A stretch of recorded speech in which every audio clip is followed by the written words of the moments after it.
80 litre दूध व पाणी यांच्या मिश्रणात 60% दूध आहे.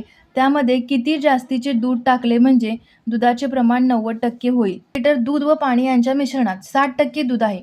आता 60% म्हणजेच किती दूध असणार आहे? 80च्या 60% घेतोय आपण, 48 लिटर दूध असणार आहे, बरोबर? म्हणजे दूध आणि पाणी असं लिहूया. 48 लिटर दूध असणार आहे. 80 वजा 48 30 लिटर पाणी असणार आहे, बरोबर?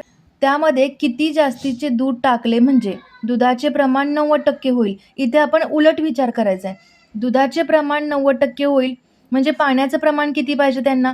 पाण्याचे प्रमाण 10% पाहिजे, बरोबर? 10% पाण्याचं प्रमाण पाहिजे. आता इथे आपल्याला पाणी वाढवायचं नाही आहे, दूध वाढवायचं आहे.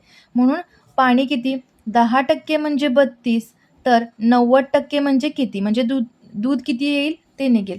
याचा तिरकस गुणाकार करूया. 90 गुणिले 32 भागिले 10 आलं 288 लिटर दूध आलं. आता तिचं दूध किती आहे? 48. म्हणजे आपल्याला अजून किती ॲड करावं लागणार आहे? 288 वजा 48 240 लिटर दूध आपल्याला ॲड करावं लागणार आहे. पर्याय क्रमांक सी आपलं उत्तर असेल. मित्रांनो, मार्च 2026 मध्ये झालेल्या सर्व जिल्ह्यांच्या पेपरचे सविस्तर स्पष्टीकरण पाहण्यासाठी आपल्या चॅनलला नक्की भेट द्या आणि अशाच नवनवीन अपडेटसाठी चॅनलला सबस्क्राईब करा.